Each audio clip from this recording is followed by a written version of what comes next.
Hello everyone, most welcome. बच्चों, जैसा कि आप देख पा रहे हैं, हमने ये जो अपनी हिस्ट्री की जो सीरीज है उसे हम कंटिन्यू कर रहे हैं और थोड़ा सा परिवर्तन हमने किया है। परिवर्तन ये किया है कि अब हम क्या करेंगे, चैप्टर वाइज कंप्लीट एक बार रिवीजन करने जा रहे हैं। तो आज हम करेंगे फर्स्ट चैप्टर के जितने भी प्रश्न बनते हैं, वो ऑब्जेक्टिव टाइप के हो, वन लाइनर हो, बड़े हो, छोटे हो, रिक्त स्थान हो, कैसे भी हो, कंप्लीट रिवीजन करेंगे। और ये पार्ट फर्स्ट है। इसको हम अगर ज़्यादा लंबी क्लास हुई तो 2 भागों में करेंगे, लेकिन कंप्लीट करने वाले हैं।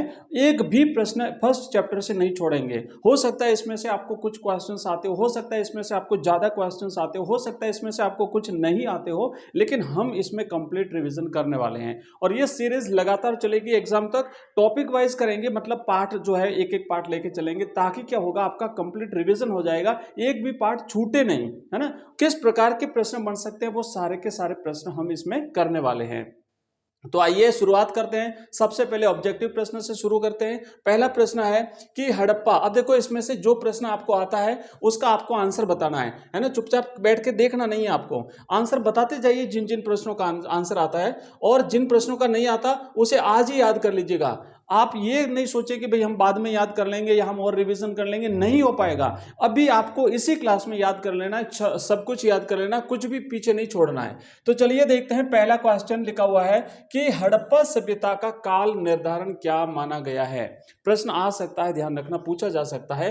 तो देखो ऑप्शन, और परीक्षा में एक बात और ध्यान रखना, टाइम मैनेजमेंट करना है, लेकिन चारों ऑप्शन पढ़ते हुए ये मत सोचिए कि मैं टाइम को बचा लूं ताकि मुझे जो पता है फटाक से मैं एक पे राइट कर दूं और आगे बढ़ जाऊं। ये इसमें ओवर कॉन्फिडेंस में कई बार सवाल गलत हो जाता है।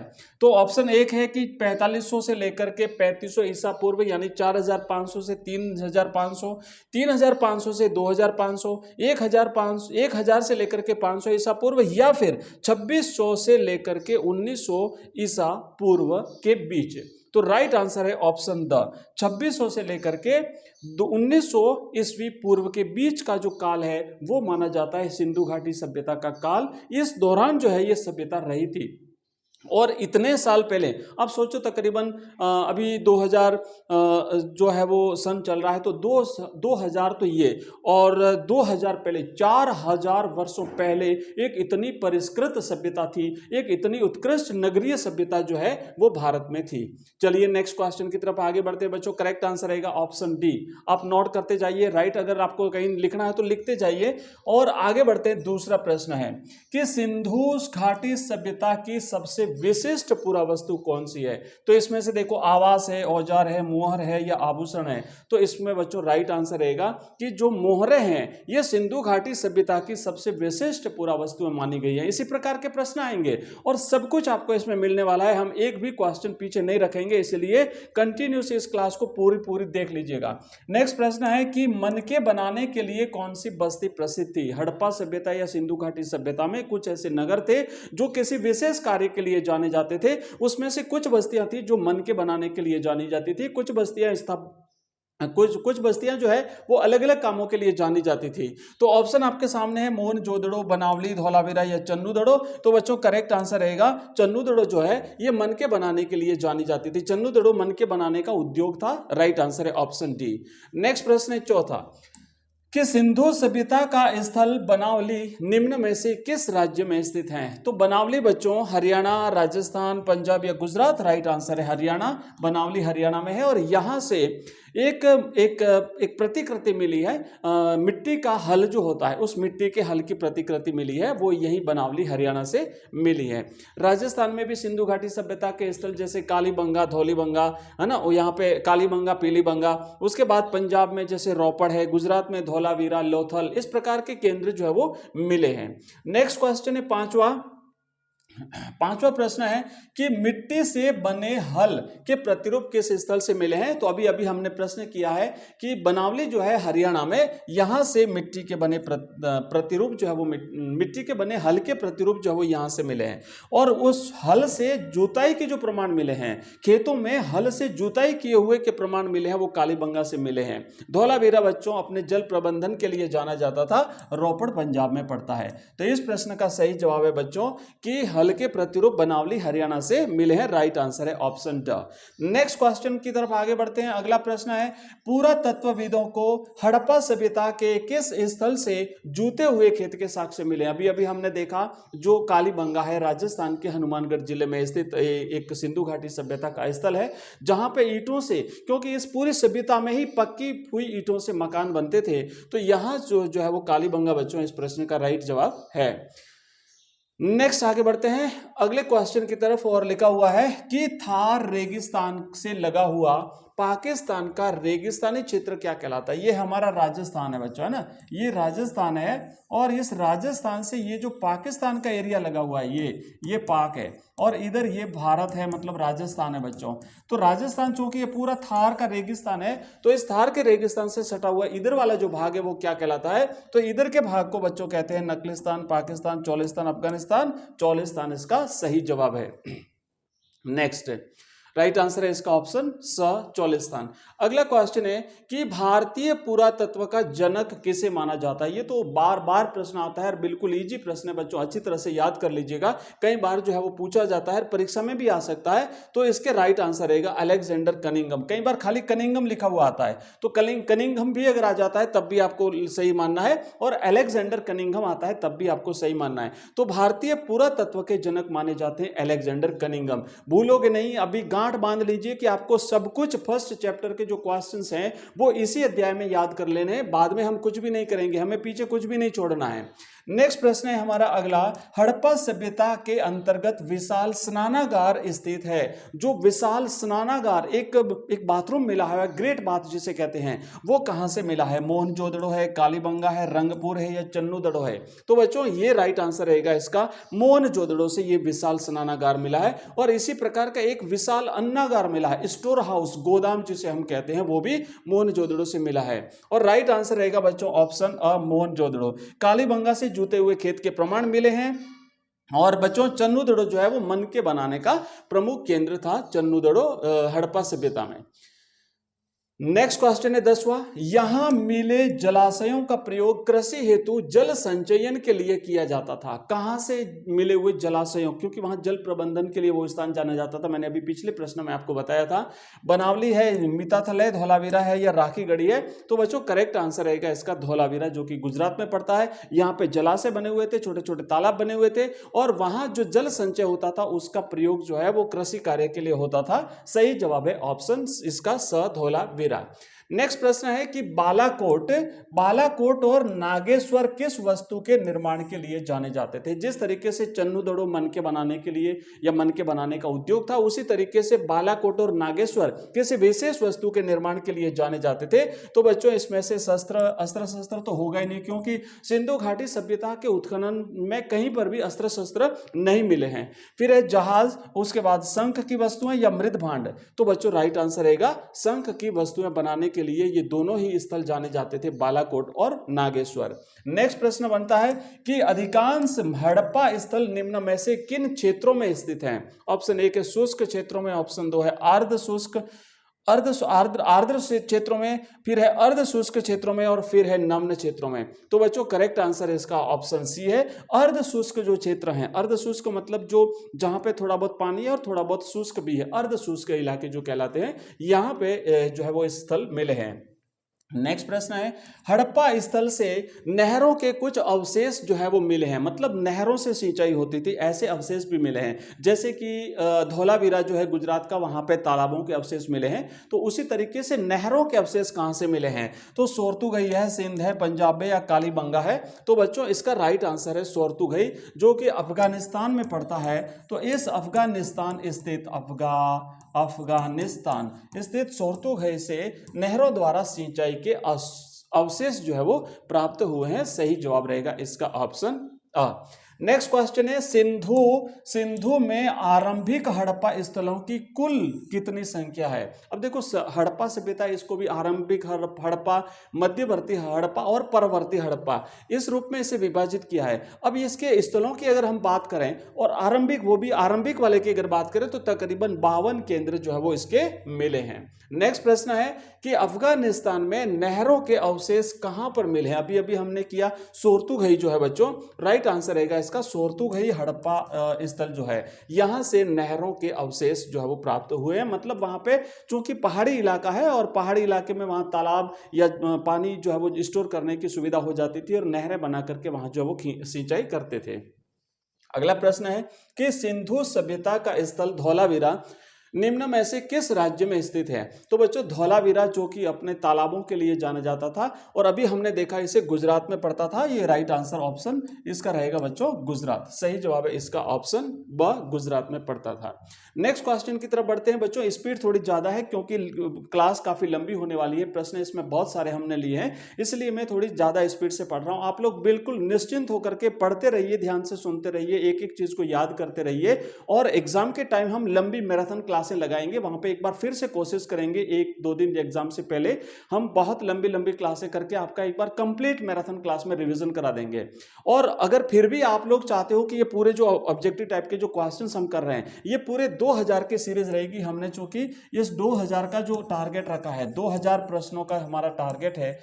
हिंदी में 2000 प्रश्न, हिंदी कंपलसरी में, हिस्ट्री में और पॉलिटिकल साइंस में 2000 प्रश्न हम करेंगे, हिंदी साहित्य में 2000 प्रश्न करेंगे, ज्योग्राफी में 2000 प्रश्न करेंगे। ये 2000 प्रश्न तो बहुत ज्यादा होते हैं बच्चों। और कंप्लीट इसके पीडीएफ और वीडियो अगर क्रम से आप एक ही स्थान पर प्राप्त करना चाहते हैं तो आप हमारा ऐप डाउनलोड कर सकते हैं। एजुकेशन राइज नाम से हमारा ऐप है बच्चों, और ये इसकी लिंक है आपको इस वीडियो के डिस्क्रिप्शन में मिलेगी, या फिर आप इस नंबर पे हमें मैसेज कर देना। तो आप इस मैसेज करेंगे 9079622989, तब आपको लिंक मिल जाएगी, हमारे इस ऐप की लिंक मिलेगी, हमारी वेबसाइट की लिंक, हमारे उसकी हमारे जो व्हाट्सएप ग्रुप है उसकी लिंक मिलेगी, टेलीग्राम की लिंक मिलेगी, सारी लिंक आपको मिल जाएगी। तो वहां से आप ये कोर्सेज देख सकते हैं। न केवल 2000 प्रश्नों की सीरीज मिलेगी बल्कि आपको कंप्लीट नोट्स भी मिलेंगे ओनली 11 रुपए में। 11 रुपए में कंप्लीट नोट्स, एक सब्जेक्ट के, आप चाहो तो हिस्ट्री के, आप चाहो तो पॉलिटिकल साइंस के, आप चाहो तो ज्योग्राफी के। वहीं पर आपको 2000 प्रश्नों की सीरीज ओनली 11 रुपए में 2000 प्रश्न देंगे, पीडीएफ प्लस वीडियो दोनों एक साथ मिलेंगे आपको। इसी तरीके से हमारे मॉडल पेपर्स हैं, ओनली 29 रुपीज में हम आपको 10 मॉडल पेपर्स पीडीएफ के रूप में अवेलेबल कराएंगे। साथ ही साथ हमारी जो ऑनलाइन टेस्ट सीरीज है बच्चों, ओनली 11 रुपए में आप किसी भी सब्जेक्ट की टेस्ट सीरीज को ज्वाइन कर सकते हो। तो ये सारी चीजें आपको मिलेगी हमारे ऐप में। अगर कंप्लीट वीडियो आप कंप्लीट कोर्स अगर लेना चाहते हो, फुल कोर्स, फुल वैलिडिटी के साथ में, एग्जाम तक की वैलिडिटी के साथ में, जहां पे नोट्स भी मिलेंगे आपको, एमसीक्यूज टाइप के क्वेश्चंस मिलेंगे, वीडियोस वहां पे मिलेंगे, टेस्ट सीरीज आपको मिलेगी, क्वेश्चन आंसर्स मिलेंगे, तो ये टोटल रहेगा आपका बच्चों 99 रुपीज में, ओनली 99 रुपए में आपको पूरा कोर्स देंगे। अभी स्कीम भी चल रही है, अगर ऑफर चल रहा है और आप लेते हो तो आपको 60 रुपीज में मिलेगा। ये पूरा कोर्स जो है ये ओनली 60 रुपए में मिलेगा। बहुत सारे बच्चों ने परचेज भी किया है। चलिए आगे बढ़ते हैं नेक्स्ट क्वेश्चन की तरफ। अगला क्वेश्चन है हमारा, देखो कि चोलिस्तान जो कि थार रेगिस्तान से लगता हुआ पाकिस्तान का इलाका है, में बस्तियों की कुल संख्या कितनी थी? ये जो चोलिस्तान है बच्चों जो कि पाकिस्तान में पड़ता है, यहां पर बस्तियों की संख्या मिली है 239 बस्तियां।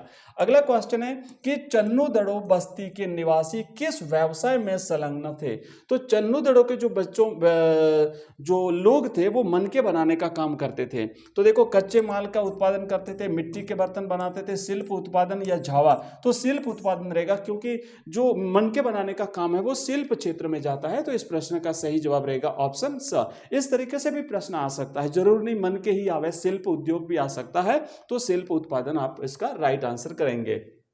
अच्छा, अभी हमने देखो बालाकोट और जो नागेश्वर देखे थे, नागेश्वर और बालाकोट, कई बार ये प्रश्न आ सकता है कि शंख बनाने के लिए कौन से दो केंद्र हड़प्पा सभ्यता में जाने जाते थे? तो नागेश्वर और बालाकोट जाने जाते थे। अगला क्वेश्चन है बच्चों हमारा कि तीसरे सहस्त्राब्दी ईसा पूर्व में मेसोपोटामिया के लेखों में मगान शब्द का उल्लेख किसके लिए हुआ है? तो बच्चों अगर हम बात करें मगान शब्द का उल्लेख, तो ये ओमान के लिए होता, ओमान को मगान नाम से जानते थे। मेलुआ का होता है नाविकों का देश, और यह भारत के लिए यूज हुआ था। नेक्स्ट प्रश्न है कि हड़प्पा सभ्यता में विनिमय बाटों को किस पत्थर से बनाया जाता? तो तोड़ने के जो बाट होते थे ना, वो किससे बनते थे? तो बच्चों राइट आंसर रहेगा चर्ट नामक पत्थर से वो बाट जो है वो बनाए जाते थे।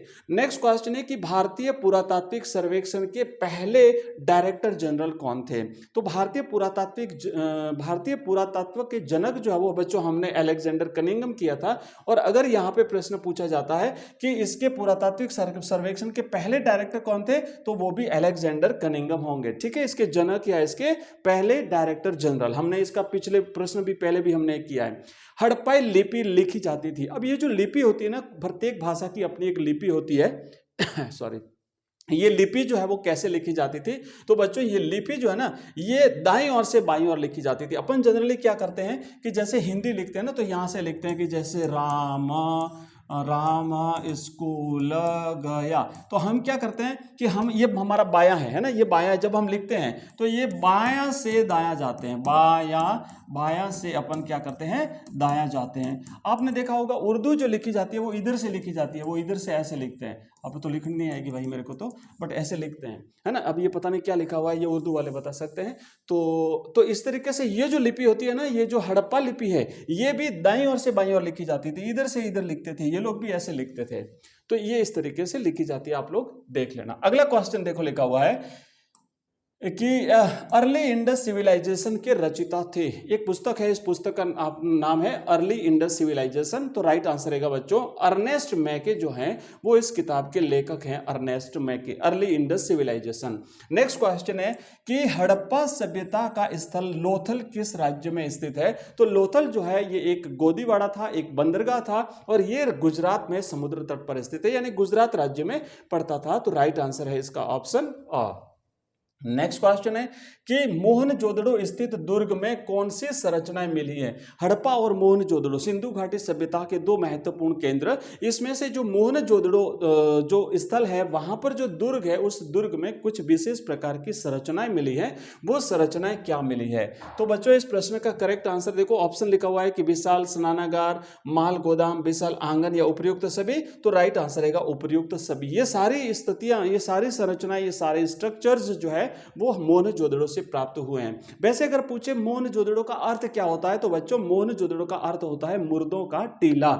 नेक्स्ट प्रश्न है कि मोहनजोदड़ो में उत्खननों का प्रारंभ कब किया गया, मतलब यहां पे खुदाई कब प्रारंभ की गई थी। तो मोहनजोदड़ो में अगर बच्चों खुदाई की बात करें तो 1925 ईस्वी में यहां पर खुदाई प्रारंभ हुई थी। नेक्स्ट प्रश्न है कि हड़प्पा स्थलों से किस जानवर की हड्डियां नहीं मिली हैं, मतलब उस जानवर से ये लोग परिचित नहीं थे, तो वो जानवर की हड्डियां नहीं मिली, वो है घोड़ा। घोड़ा के यहाँ पे कोई भी जो है वो यहाँ पे घोड़े का कोई चिन्ह यहाँ से प्राप्त नहीं हुआ। अब प्रश्न कई बार ये भी बन सकता है कि वो किस जानवर से परिचित नहीं थे, भेड़, बकरी, घोड़ा, ऊंट। तो घोड़ा इसका आपको राइट आंसर करना है। तो बच्चों अभी हमने किए हैं ऑब्जेक्टिव टाइप के प्रश्न, और अब हम शुरू करते हैं अपनी रिक्त स्थान वाले प्रश्न। बच्चों अगर क्लास आपको पसंद आ रही है तो वीडियो को लाइक जरूर करिए, अपने मित्रों के साथ शेयर करिए। कंटिन्यू करेंगे, हम आगे बढ़ेंगे, कंप्लीट कोर्स में करवा दूंगा। जितने भी प्रश्न आंसर बनते हैं आपके, ये सीरीज आपको एवरीडे मिलेगी। और मैं बता देता हूं कि अपनी जो क्लासेस होती है उसमें मॉर्निंग में अपनी दो क्लासें रहती है बच्चों। मॉर्निंग में जो क्लास रहती है उसका दो टाइम होता है, एक तो 6 बजे मिलती है आपको हिंदी कंपलसरी की क्लास, हिंदी अनिवार्य की क्लास, और 7 बजे मिलती है बच्चों हिंदी आपको साहित्य की क्लास। ठीक है ना, तो ये अपनी दो क्लासें तो होती है सुबह की। इसके बाद फिर आपको इवनिंग में अगर हम बात करें तो इवनिंग में बच्चों अपनी क्लास का टाइम रहता है, उसमें एक आपको मिलती है 6 बजे मिलती है आपको इतिहास की क्लास। उसके बाद में आपको मिलती है बच्चों 7 बजे राजनीति विज्ञान की क्लास। उसके बाद मिलती है बच्चों 7:30 बजे आपको इंग्लिश की क्लास, और फिर मिलती है 8:30 बजे आपको ज्योग्राफी की क्लास। तो ये क्लासें अपनी चलती है एवरीडे, आपको यहाँ पे जो है वो क्लासें मिलती है। ये जो अपनी 7 बजे और 8:30 बजे की जो क्लास है, ये दो लाइव क्लासेस रहती है। अगर आप नए बच्चे हैं, कोई नए स्टूडेंट जो आए हैं, तो आप ध्यान दीजिएगा, ये हमारी क्लास का शेड्यूल रहता है। अब आइए शुरू करते हैं, आगे बढ़ते हैं। पहला प्रश्न लिखा हुआ है कि प्राचीन वनस्पति के अध्ययन के विशेषज्ञ जो होते थे वो क्या कहलाते थे। रिक्त स्थान भरना है। तो बच्चों इस जो पूरा वनस्पति विज्ञ होते थे वो प्राचीन वनस्पति का अध्ययन करते थे। तो याद रखना है आपको, पूरा वनस्पति विज्ञ, पूरा वनस्पति विज्ञ है ना, वनस्पति से भी पहले का पूरा वनस्पति विज्ञ। आगे बढ़ते हैं। नेक्स्ट है बाजरे के दाने के स्थलों से प्राप्त हुए हैं, मतलब हड़प्पा सभ्यता में बाजरे के दाने कहां से प्राप्त हुए हैं। कहीं कहीं जगह से चावल के दाने, कपड़े में लिपटे हुए चावल के दाने भी मिले हैं, इसी तरीके से बाजरे के दाने मिले हैं। तो गुजरात आपको राइट आंसर करना है। गुजरात एक्चुअली होता क्या था कि बच्चों, गुजरात में जो लोथल है ना, लोथल ये एक गोदीवाड़ा था। यहां से उनका विदेशों के साथ या दूसरी सभ्यताओं के साथ व्यापार होता था। तो माल जब यहाँ पे लाया जाता था, यहाँ से एक्सपोर्ट किया जाता था और इंपोर्ट होता था, तो इसीलिए यहाँ से कई सारी चीजें मिली। और जो चावल के दाने मिले हैं बच्चों, यहाँ से बाजरा, यहाँ से चावल, ये सब यही लोथल से मिले हैं। ठीक है, लोथल एक नदी से जुड़ा हुआ था और ये एक गोदीवाड़ा था, बंदरगाह भी था। नेक्स्ट प्रश्न है कि हालांकि मोहनजोदड़ो सबसे प्रसिद्ध पुरा स्थल है, सबसे पहले खोजा गया स्थल कौन सा है? तो सबसे पहले हड़प्पा खोजा गया था, इसीलिए तो इस सभ्यता का नाम जो है वो पड़ा है हड़प्पा सभ्यता, तो राइट आंसर रहेगा हड़प्पा। नेक्स्ट क्वेश्चन है कि सड़कों और गलियों को लगभग एक पद्धति में बनाया गया था, तो ग्रिड पद्धति में बनाया गया। वहां पे क्या होता था, सड़कें और जो गलियां हैं वो ऐसे समकोण पे काटती है एक दूसरे को, है ना, ऐसे समकोण पे काटती है, तो ये ग्रिड बन जाती है, ये ग्रिड पद्धति पे बने हुए हैं। नेक्स्ट क्वेश्चन है अपना अगला, पांचवा प्रश्न है, ये ग्रिड पद्धति हो गया। विद्वानों के अनुमान से मोहनजोदड़ो में कुओं की कुल संख्या कितनी थी? वहां से कितने कुएं मिले हैं, वेल कितने मिले हैं? तो बच्चों तकरीबन 700 कुएं वहां से मिले हैं, याद रखिएगा सारे प्रश्न ये। हाँ, 700 कुएं मिले हैं भाई। हाँ, ओके, आगे बढ़ते हैं। नेक्स्ट, रिक्त स्थान। पहले पेशेवर पुरातत्वविद थे जो यूनान और क्रीट में अपने कार्यों का अनुभव जो है वो लाए थे, तो वो थे जॉन मार्शल, वो वहां से अपना अनुभव लेके आए थे। हड़प्पा सभ्यता स्थल के शहरों में सड़कें और गलियां एक दूसरे को समकोण पर काटती थी और उसे हम ग्रिड पद्धति कहते हैं। नेक्स्ट प्रश्न है कि सैल खड़ी जो एक पत्थर होता था, जो एक मुलायम पत्थर होता था पर आसानी से कार्य हो जाता था, तो ये सैलखड़ी एक पत्थर होता था जिसकी मोहरें बनाई जाती थी। और सिंधु घाटी सभ्यता की सबसे विशिष्ट पुरावस्तु अगर कोई है तो वो मोहरें होती है। मोहरें क्या होता था कि किसी भी सामान को जो निर्यात करना होता था, किसी दूसरे स्थान पर भेजना होता था, उसमें मिट्टी से उस पर छाप मारी जाती थी और अगर वो सही सलामत वहां तक पहुंच जाती थी तो कहने का मतलब है वो माल सुरक्षित था, तो इसलिए वो मोहरें जो है ना एक विशिष्ट प्रकार की वस्तुएं मानी जाती हैं। हाँ, चलिए अब देखो नेक्स्ट प्रश्न है कि सिंधु घाटी सभ्यता के निवासियों के लिए सैलखड़ी पत्थर की क्या उपादेयता थी? एक पत्थर होता था सैलखड़ी का पत्थर, तो सैलखड़ी एक बहुत ही मुलायम पत्थर है, उस पर आसानी से कार्य हो जाता था। सैलखड़ी के चूर्ण के लेप को सांचे में ढाल करके उसके मनके बनाए जाते थे। नेक्स्ट प्रश्न है बच्चों कि आज के स्विमिंग पूल हमें हड़प्पा सभ्यता की किस संरचना की याद दिलाते हैं? फिलहाल आपने देखा होगा जो स्विमिंग पूल होते हैं आजकल घरों में भी बनते हैं, होटलों में बनते हैं, बड़े बड़े शहरों में जो स्विमिंग पूल होते हैं, तो ये हमें हड़प्पा सभ्यता में मोहनजोदड़ो जो नगर था, उस मोहनजोदड़ो नगर की बड़ी स्थापत्यों में शामिल विशाल स्नानागार, जिसे ग्रेट बाथ के नाम से जानते हैं बच्चों, उसकी याद दिलाते हैं। अब प्रश्न कई बार यह भी पूछा जा सकता है कि हम ग्रेट बाथ जो हड़प्पा सभ्यता का स्थल है उससे हमें आज की किस संरचनाओं की याद आती है? तो आज की हम करेंगे स्विमिंग पूल।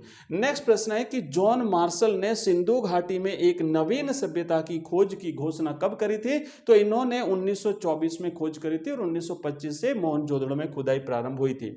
नेक्स्ट प्रश्न है कि उन दो पुरास्थलों का उल्लेख कीजिए जिनके आधार पर पुरातत्वविद यह मानते हैं कि हड़प्पाई समाज द्वारा कृषि के लिए जल संचय किया जाता था। हमने देखा ना अभी धौलावीरा थोड़ी देर पहले गुजरात में हमने देखा था, और इसी तरीके से एक होता अफगानिस्तान में जो सोर्तुगई है, तो अफगानिस्तान में सोर्तुगई नामक जो पूरा स्थल है वहां पे नहरों के अवशेष मिले। इससे पता चलता है कि ये लोग नहरों से सिंचाई करके कृषि कार्य करते थे। इसी प्रकार का एक साक्ष्य मिला है गुजरात में जो धौलावीरा है, यहां पर तालाबों के अवशेष मिले हैं और इससे भी इस बात का पता चलता है कि ये लोग तालाबों में संचित जल का प्रयोग करके उस समय खेती बाड़ी किया करते थे, सिंचाई किया करते थे। 13वां प्रश्न है उन दो पुरावस्तुओं का उल्लेख कीजिए जिनके आधार पर पुरातत्वविद यह मानते हैं कि खेत जोतने के लिए हड़प्पा संस्कृति में बैलों का प्रयोग होता था। तो एक तो देखो मोहरों पर किए गए रेखांकन से पता चलता है, जो मोहरें होती थी ना उसकी वहां से, और जो उसकी मूर्तियां बनी हुई है, और एक मिट्टी से बने हुए हल जो है जैसे बनावली से प्राप्त हुए हैं, और साथ ही साथ कालीबंगा से जूते हुए खेत के प्रमाण भी मिले हैं। तो इन सभी बातों से ये पता चलता है कि हड़प्पा वासी जो लोग थे ये खेतीबाड़ी करते थे बैलों का प्रयोग करके। नेक्स्ट प्रश्न है कि भारतीय भारतीय पुरातत्व सर्वेक्षण के डायरेक्टर जनरल रहे किन्हीं दो पुरातत्ववेत्ताओं के नाम लिखिए। तो बच्चों एक तो थे अलेक्जेंडर कनिंघम, जिसे हम जनरल कनिंघम के नाम से जानते हैं, और दूसरे थे R.E.M. व्हीलर। अब इसमें से अगर पहला पूछे तो हम करेंगे अलेक्जेंडर कनिंघम, और दो पूछे तो दोनों के नाम हम लिख देंगे। अगर ये R.E.M. याद नहीं रहता है आपको बच्चों, अगर आपको ये R.E. और M अगर आपको याद नहीं रहे तो बच्चों आप ओनली व्हीलर भी लिख सकते हैं। चलिए नेक्स्ट आगे बढ़ते हैं अगले क्वेश्चन की तरफ, और हमारा नेक्स्ट प्रश्न है कि हड़प्पा सभ्यता के सबसे लंबे अभिलेख में कितने चिन्ह है? तो 26 चिन्ह है हड़प्पा सभ्यता के सबसे लंबे अभिलेख में। ऐसे प्रश्न रिक्त स्थान में भी पूछे जा सकते हैं, बहुविकल्पात्मक में भी पूछे जा सकते हैं, अति लघुत्रात्मक में भी पूछे जा सकते हैं। ध्यान से पढ़िएगा सभी प्रकार के प्रश्न, और इतने सारी चीजें पढ़ ली तो अगर कोई बड़ा प्रश्न भी बनता है तब भी आप कर लेंगे। ऐसी हम कंप्लीट तैयारी करने वाले हैं, न केवल इतिहास की बल्कि हिंदी कंपलसरी, हिंदी साहित्य, हिस्ट्री, पॉलिटिकल साइंस, ज्योग्राफी और हमारी इंग्लिश कंपलसरी। ये सारी चीजों की बच्चों इसी प्रकार से हम प्रिपरेशन करवाते हैं। हमारी 2 लाइव क्लासें रहती है शाम को 7 बजे और 8:30 बजे। आइए आगे बढ़ते हैं। नेक्स्ट प्रश्न है कि पुरातत्व वैज्ञानिकों के द्वारा खोजे गए हड़प्पा सभ्यता के कोई 4 नगरों के नाम लिखिए। तो बिल्कुल लिख सकते हैं, हड़प्पा है, मोहनजोदड़ो है, लोथल है, रंगपुर है, बनावली है, कालीबंगा है, कई सारे हैं ना, ये सारे आप नाम जो है वो बच्चों इस तरीके से लिख सकते हैं। नेक्स्ट प्रश्न है कि हड़प्पा स्थलों से किन जानवरों की हड्डियां मिली है? तो हड़प्पा स्थल से भेड़ की, बकरी की, भैंस की, सुअर की, हिरण की, घड़ियाल की, इन सबकी हड्डियां मिली है, लेकिन घोड़े की कोई भी हड्डी वहां से नहीं मिली है। नेक्स्ट प्रश्न है कि हड़प्पा स्थलों से मिले अनाज के दानों का उल्लेख कीजिए। तो हड़प्पा स्थल से गेहूं के, जौ के, दाल, सफेद चना, तिल, बाजरा और चावल, इन सब के दाने मिले हैं। नेक्स्ट प्रश्न है कि हड़प्पा सभ्यता में सिंचाई के साधनों का उल्लेख कीजिए। तो बच्चों हड़प्पा सभ्यता में कुओं का उल्लेख मिला है, हड़प्पा सभ्यता में नहरों का उल्लेख मिला है। तो आप लिख सकते हैं कुएं, नहरें और जलाशय, जो कि लोथल से हमें जलाशयों का भी अवशेष मिला है। नेक्स्ट प्रश्न है कि हड़प्पा सभ्यता को सिंधु घाटी सभ्यता क्यों कहा जाता है? इंपॉर्टेंट प्रश्न है, ध्यान रखना, हालांकि इजी है, कोई ज्यादा टफ नहीं है। तो याद रखना है कि हड़प्पा सभ्यता के अधिकांश स्थलों का विकास सिंधु नदी की घाटी क्षेत्र में हुआ है, और इसीलिए इसे हड़प्पा सभ्यता को सिंधु घाटी सभ्यता कहते हैं। अब आपको याद होगा बच्चों, ये जो सिंधु नदी यहां से उतरती है भारत से और फिर ऐसे पाक में होकर के और अरब सागर में जाती है, तो हम देखते हैं कि यहाँ पे जो मोहनजोदड़ो है वो सिंधु नदी के किनारे है, उसके बाद सिंधु है, ये झेलम है, ये चेनाब है, ये रावी है, ये व्यास है, ये सतलज, ऐसे नदियां निकलती हैं।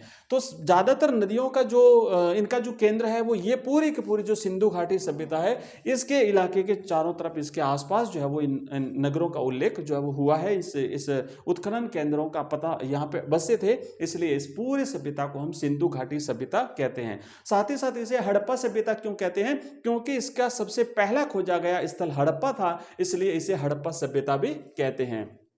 नेक्स्ट क्वेश्चन है बच्चों कि सिंधु घाटी सभ्यता को हड़प्पा संस्कृति क्यों कहते हैं? इसे हमने कर लिया। सिंधु घाटी सभ्यता का नामकरण हड़प्पा नामक स्थल के नाम पर किया गया है, क्योंकि यह संस्कृति पहली बार यहीं पर खोजी गई थी, इसलिए इसे हड़प्पा सभ्यता कहते हैं। अगला प्रश्न है कि हड़प्पा सभ्यता के काल निर्धारण के बारे में बताइए। तो हमने देखा था बच्चों 2600 से लेकर के इसका काल निर्धारण 1900 किया हुआ है, तो इसके आप लिखेंगे 2600 ईसा पूर्व से 1900 ईसा पूर्व तक इसका काल निर्धारण माना जाता है।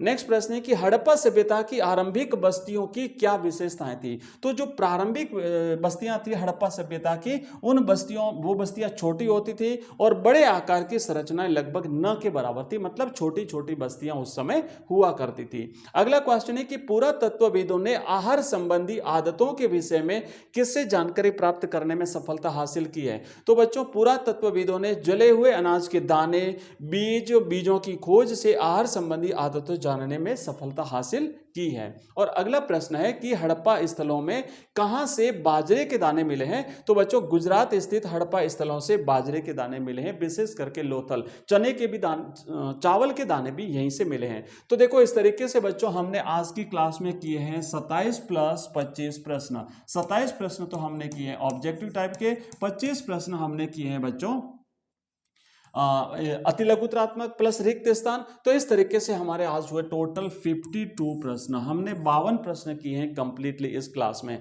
आज की क्लास में इतना ही, जो बचा हुआ भाग है बहुत सारे क्वेश्चंस हैं जिसका नेक्स्ट पार्ट हम लेकर के आएंगे और बहुत ही जल्दी इस चैप्टर को कंप्लीट करके हम आगे बढ़ेंगे। इस तरीके से सारे के सारे चैप्टर्स के हम क्वेश्चन आंसर्स कंप्लीट कर लेंगे, आपका कंप्लीट रिवीजन हो जाएगा बच्चों। कैसी लगी ये क्लास मुझे कमेंट बॉक्स में कमेंट करके जरूर बताइए। आपके फीडबैक के अकॉर्डिंग ही मैं नेक्स्ट क्लास ले पाऊंगा। और आपको रिक्वेस्ट है कि क्लास को लाइक जरूर करिएगा, अपने मित्रों के साथ इसे शेयर भी करिए। थैंक यू, धन्यवाद। मिलते हैं अगली क्लास में, तब तक के लिए जय हिंद, जय भारत।